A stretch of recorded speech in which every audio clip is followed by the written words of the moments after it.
हर इंसान अपनी जिंदगी में किसी न किसी का कर्जदार होता है, मगर सबसे बड़ा कर्ज होता है माँ का प्यार। ये कहानी है अयान की, एक छोटी सी बस्ती का लड़का जो सपनों से भरा हुआ था। उसके पास पैसा नहीं था, लेकिन जज्बा था अपनी माँ के लिए दुनिया जीतने का। सुबह माँ उसके लिए नाश्ता बनाती, उसे स्कूल भेजती और रात को चांद की रोशनी में उसके सपने सुनते सुनते सो जाती। अयान कहता, अम्मी, मैं आपके लिए बड़ा बंगला लूंगा, आपको कभी काम नहीं करना पड़ेगा। माँ मुस्कुराती और सिर्फ एक बात कहती, बेटा, मुझे सिर्फ ये चाहिए कि तू हमेशा खुश रहे। वक्त गुजरता गया। अयान ने मेहनत की, पढ़ाई पूरी की और शहर चला गया। शहर की चमक, पैसा और ताकत ने उसे बदल दिया। अब उसके पास लग्जरी कार थी, नए कपड़े, नए दोस्त और एक नया एटीट्यूड। उसके फोन पर माँ के कॉल आते, पर वो कहता, अम्मी, मैं मीटिंग में हूँ, बाद में बात करता हूँ। माँ चुप रहती, लेकिन दिल से उसके लिए दुआ करती। हर रात वो डायरी में लिखती, मेरा बेटा कामयाब हो गया, बस अल्लाह उसे हमेशा खुश रखे। अयान हर दिन बिजी होता गया, माँ हर दिन अकेली होती गई। जिस घर में बचपन की मुस्कुराहट गूंजती थी, अब वहाँ सिर्फ खामोशी थी। अयान एक दिन अपने दोस्तों के साथ पार्टी में था, जब उसके पास एक कॉल आया।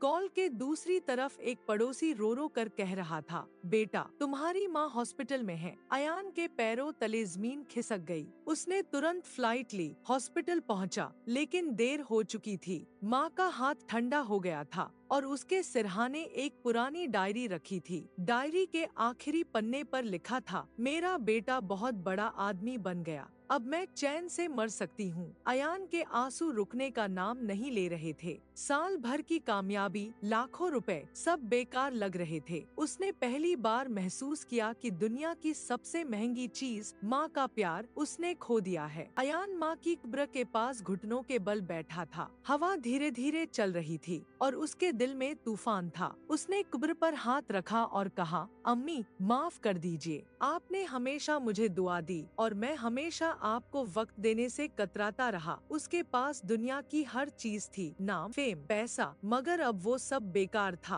आंखों के सामने माँ के वो पल घूम रहे थे। बचपन का वो पल जब माँ उसके पैर धोती थी, उसके सिरहाने बैठकर लोरी गाती थी और जब उसने पहली बार उसके लिए स्कूल बैग लिया था। हर याद उसके दिल को चीर रही थी। दिन रात, काम, मीटिंग्स, सब उसके अंदर से खूबसूरत इंसान को मिटा चुके थे। अब सिर्फ एक खालीपन था और गिल्ट का बोझ। अयान ने फैसला किया कि वो अपनी माँ की याद में कुछ ऐसा करेगा जो लोगों के दिल छू ले। उसने अपनी कंपनी का नाम माँ की दुआ फाउंडेशन रखा, जहाँ हर गरीब माँ के लिए मदद दी जाती थी। हर साल वो उन माँओं के लिए दावत रखता जिन्होंने अपने बच्चों के लिए सब कुछ कुर्बान कर दिया। अयान के लिए ये फाउंडेशन सिर्फ एक काम नहीं, एक माफी थी। जब भी कोई माँ उसका हाथ पकड़कर कहती, बेटा, अल्लाह तुझे खुश रखे, उसे लगता माँ फिर से उसके पास आ गई हो। वक्त ने उसे एक नई सोच दी कि कामयाबी का मतलब पैसा नहीं, बल्कि वो मुस्कुराहट है जो माँ के चेहरे पर होती है। कहानी का यही सबक है कि हम सब अपनी जिंदगी में भाग रहे हैं, सपनों के पीछे, कामयाबी के पीछे, लेकिन हम भूल जाते हैं वो जिन्होंने हमें चलना सिखाया। माँ एक ऐसी शख्सियत है जिसका प्यार बिना शर्त होता है, बिना वजह होता है। जब तक वो जिंदा है, दुआओं का साया होता है और जब वो चली जाए तो सब कुछ अधूरा लगने लगता है। इस दुनिया में सब कुछ मिल सकता है, लेकिन माँ का बदला कोई नहीं ले सकता। अयान ने आखिर में कहा, माँ, आप नहीं हैं, लेकिन मैं हर उस माँ के चेहरे पर मुस्कुराहट लाकर आपका कर्ज उतार रहा हूँ। हवा फिर से चलती है और लगता है जैसे माँ की दुआ उसके आसपास मंडरा रही हो।